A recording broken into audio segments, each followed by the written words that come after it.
I get a lot of parents sending me their child's homework, asking me what it means. Obviously, we want to be in a position where parents feel that they can ask the teacher without feeling that they're stupid, you know, because that's a difficult thing. It's like my child who might be, you know, 4, 5, 6, 7, and I'm asking about their homework. So I really love the fact that parents do send me stuff. You saw a note that I did the other day, and this is sort of what this one is similar in that a lot of teachers who perhaps might not have had the training that or experience with teaching reading and spelling that I do, perhaps, do a lot of this print to speech. So let's look at the word, like here, the common one was the O-O.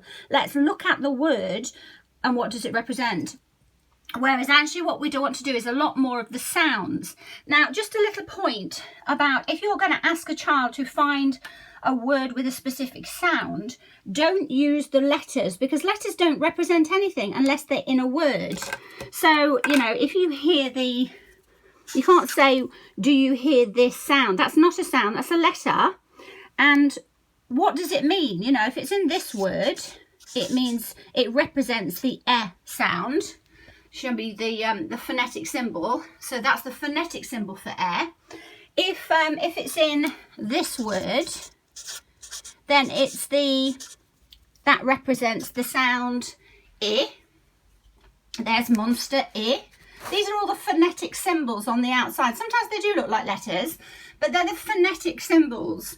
So like that's a phonetic symbol for ch, that's the phonetic symbol for the, that's the phonetic symbol for th, that's for that's for oo, etc. So phonetic symbols are really useful, but because young children are, to be honest, not particularly excited by phonetic symbols, that's why they love the monsters.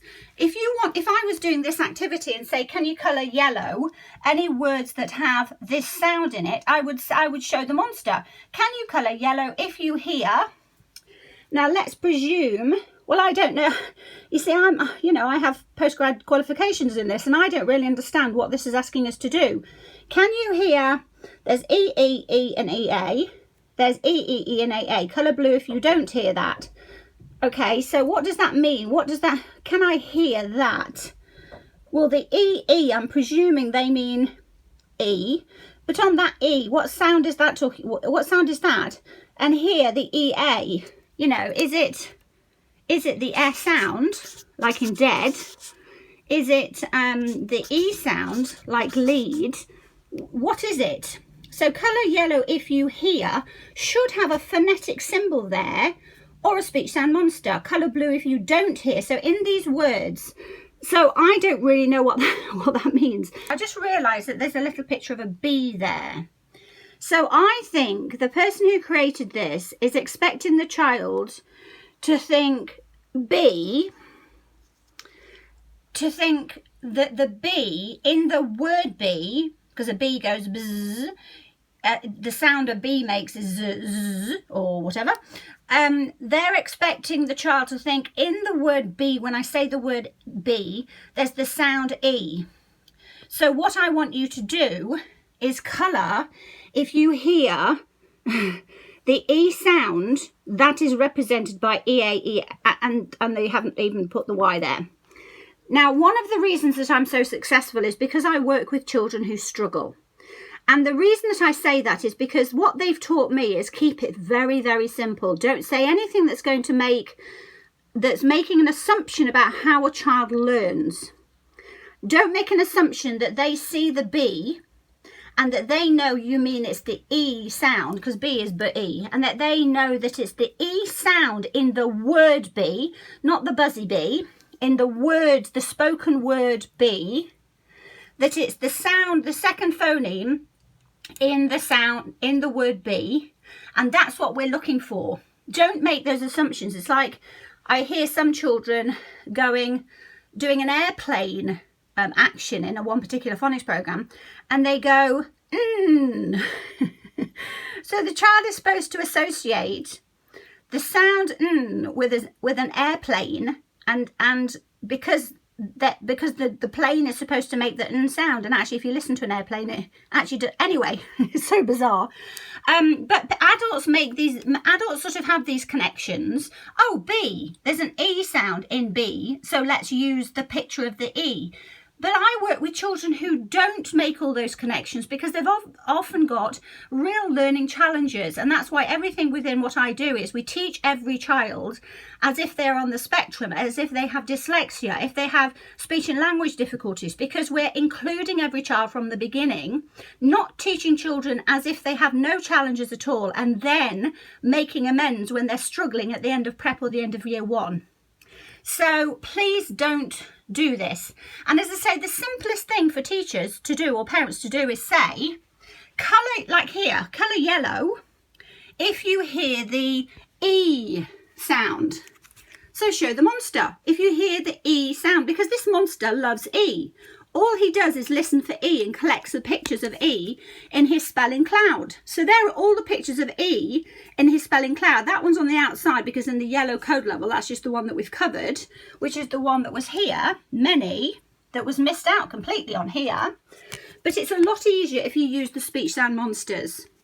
So even, to be honest, if you don't use my approach and my strategies, just look into the monsters, because the IPA, the phonetic symbols, is just an internationally, recognised way that a lot of people who teach English as a second language use, because the symbols represent the sound, not a letter. They represent the sound, because letters don't represent sounds unless they're actually in a word. So let's teach every child as if they're a 2-year-old. And that's what I do. I teach every child so that a 2-year-old can learn to read and spell, because they understand my terminology, they understand what I'm doing. So let's not make resources complicated. Let's keep it simple. Of course, there's the other potential confusion in that when we say this letter, we say B. That's the letter B, and a lot of children come into school knowing letter names and know nothing about the speech to print. They know nothing about the phonemes and how they map with the graphemes, and that yes, we say B, that's his name, but it represents the sound B. So we've got B that is spelt like that because the second phoneme is an E. You see, adults think, well, of course they make the connection. No, they don't. You're presuming they're making a connection. But also the big red flag here for me, when you give a picture of the B and ask them to assume that the sound is E, and then you show these letters and you don't even show all the representations for E anyway, is that the biggest predictor of reading and spelling failure or success is poor phonemic awareness. So when the child hears the word B, they can't hear that that word consists of 2 phonemes, B, E. They can't hear it. So you're making an assumption about what a child is hearing. That's nothing to do with their actual hearing. It's phonemic awareness. It's isolating the speech sounds, being able to segment, order and blend. And let's face it, there's up to about 30% of children that come to school with poor phonemic awareness. And if that isn't addressed and identified in prep and overcome, they can't learn phonics anyway. So it becomes about memorizing stuff rather than understanding it. That's why we have phase 1 with monster mapping. That's why, the monster mapping kit is purely and simply to get those preschoolers so they go to school with good phonemic awareness, so they are not going to fail. So this sort of assumption of, which I've just realized myself, okay, it's a picture of a B, so these are supposed to be in this particular activity representing that E sound, but I've had to make that assumption. Let's create resources that don't ask children to make the connections that you've made. And of course we've got an E in there, that's its letter name, so that's another potential confusion. By the way, whilst I'm sort of sounding like I'm ranting, I'm not ranting at teachers who do this, because most teachers that do this have never been trained in this, are given resources to share and don't have the understanding that perhaps I do, and it's not through my training, it's through my work with children who struggle, understanding why they struggle and what to do about it. But teachers are given stuff like this and they don't question it because they don't know. And a lot of the training teachers have is training that is incorrect. But anyway, that's another topic of conversation. So let's get back to this. So like if you're trying to hear the eh sound, well, like there's an eh in that word, any, eh and e, any, the a and many, eh, that represents the eh, that represents the eh. This represents e, this represents e, that represents eh, that represents e, that represents e, that represents e. That's a split vowel digraph. So that's not written there at all. That's this one. That's an eh, that's an eh, that's an eh, that's an eh, that's an eh, and then that e in there is a schwa. That's the schwa. That's not a, yeah, that's the schwa sound. E, that's the two e's there are for the e. There's an e, there's an eh, there's an e, there's an e, there's an eh. So what is it that the person is trying to get the children to do here? As I say, if it is, can you put in yellow the ones that have got an E sound when you say that word, and what is the representation, and which ones don't, then we can just do those as a list. So which has an E sound? Which has an E sound? So let's just have a look at that. So that's got the split vowel digraph. That one has. That one has. That one has. That one has. That one has. That one has, that one has, that one has. Have we got them all? Oh, that one has, because the Y represents the E. Oh, that one has. Okay, so we would put those as presumably yellow if you can hear that E. And then what I would want the children to do is say, okay, well, can you then show me which sound picks, which grapheme represents the E? So we've got that split vowel digraph, we've got that one, we've got that one. So difficult to write at the same time as holding my camera. Microphone, E. There isn't even this one, this E.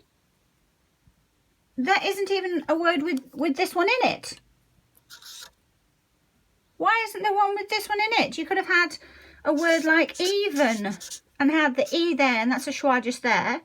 Even, so that would be an E. Why is there not a word in there that's at least got the E? So the E here that it says there, the only time that they see the E on its own is when it represents an eh sound.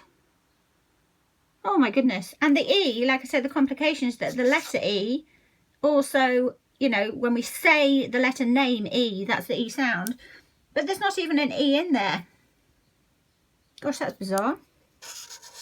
N-E.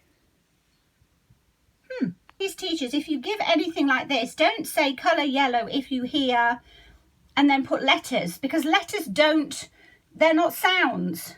They just represent graphemes. Sorry, they represent phonemes in words. They represent sounds in words. But we don't know what they are unless they're in there. And also, it depends what they're part of. You know, an E could be part of that, which is it could be an A sound. Where's A? It could be an A. And it could be like 8. And it could be an I sound. Where's monster I? It could be an I sound.